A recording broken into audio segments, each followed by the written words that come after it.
अस्सलाम वालेकुम। मैं हूं आपका दोस्त, आपका इंस्ट्रक्टर मोहम्मद अंस नज़र।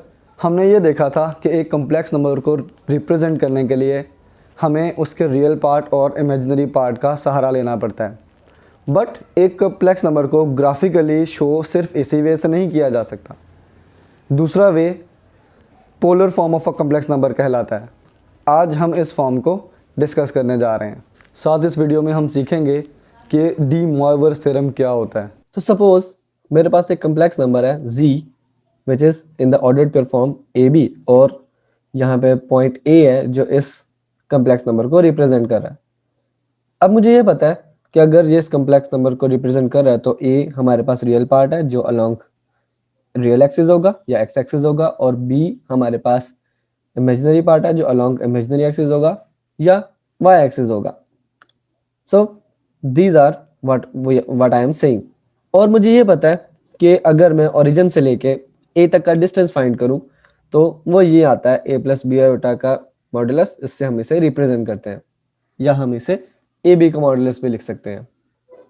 तो एक पॉइंट तक पहुंचने के लिए हमारे पास उसका एड्रेस है कि हमें सबसे पहले along X axis A units distance cover करना है, फिर along Y axis base distance unit cover करना है, तो हम इस पॉइंट पे एग्जैक्टली पहुंच जाएंगे। बट हमारे पास इस पॉइंट तक पहुंचने का एक और रास्ता भी है कि हम अगर इतना डिस्टेंस ट्रैवल करें इतने एंगल सपोज थीटा पे, तो भी हम एग्जैक्टली इस पॉइंट पे पहुंच जाएंगे। तो इस तरह से इस पॉइंट को देखने के वे को बोलते हैं पोलर फॉर्म, यानी कि कंप्लेक्स नंबर की लेंथ और उसका angle with positive x axis. मैं इस रिप्रेजेंटेशन की बात कर रहा हूँ। इस फॉर्म में हम ए के कोऑर्डिनेट्स को आर थीटा फॉर्म में लिखते हैं।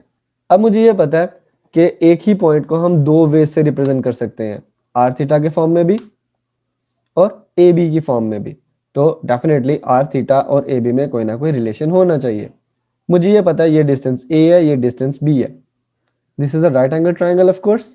तो राइट एंगल ट्राइंगल में मुझे ये पता है कि जो कॉस थीटा है this is equals to base यानी ए ओवर हाइपोटेन्यूस यानी आर।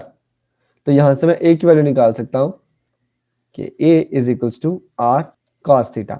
सिमिलरली जो साइन थीटा है दिस इज परपेंडिकुलर यानी बी ओवर हाइपोटेन्यूस यानी आर। यहां से मैं बी की वैल्यू निकाल सकता हूं which is r sine theta. तो इसका मतलब है अगर मेरे पास कोई complex number a plus b iota लिखा हो तो मैं इसको लिख सकता हूं r cos theta plus iota r sine theta, where जो आर है this is magnitude of this number, it means A square plus B square का स्क्वायर रूट।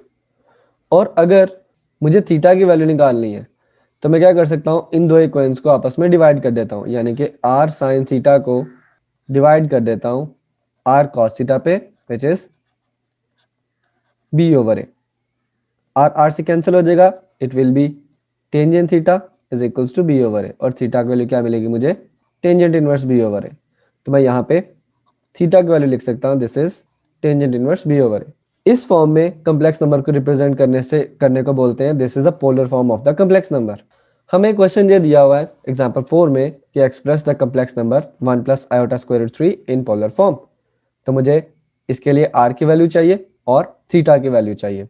आर की वैल्यू क्या होगी, रियल पार्ट का स्क्वायर प्लस इमेजिनरी पार्ट का square और total का square root which is 1 plus 3 का square root 4 and this is 2। Also मुझे थीटा की वैल्यू निकालने के लिए चाहिए tangent inverse imaginary part over real part which is tangent inverse square root 3 and this is equals to 60 degrees. You can calculate it from the calculator. Now 1 beta iota square root 3 की जो polar form है this is r cos theta plus iota r sin theta। हमें सिर्फ values put करनी है। So this is 2 cos 60 degree plus iota into 2 sin 60 degrees. So this is the required answer. Next आता है हमारे पास de Moivre's theorem. De Moivre's theorem ये बताता है हमें अगर कोई मेरे पास कम्प्लेक्स नंबर इस फॉर्म में cos theta plus iota sine theta की पावर n में, तो हम सिंपली n को ओपन करने के बजाय जस्ट एंगल से मल्टीप्लाई कर देंगे। फॉर एग्जांपल लास्ट एग्जांपल में मेरे पास एक फॉर्म बन रही थी cos 60 degree plus iota sign 60 degree. अगर मैं उसमें से 2 कॉमन निकाल लूँ तो अगर मुझे इसकी पावर 3 लेनी है तो मैं सिंपली क्या करूंगा, 3 को एंगल से मल्टीप्लाई कर दूंगा, which is cos 3 into 60 degree plus iota sin 3 into 60 degree, और मुझे यहाँ से आंसर मिलेगा cos 180 degree plus iota sin 180 degree. तो हमें डी मॉर्गन थ्योरम ये बताता है। ये था आज का लेक्चर। अगर कहीं पे कोई एम्बिग्विटी है आप लोग मुझसे कमेंट सेक्शन में पूछ सकते हैं। Thank you. अल्लाह हाफ़िज़।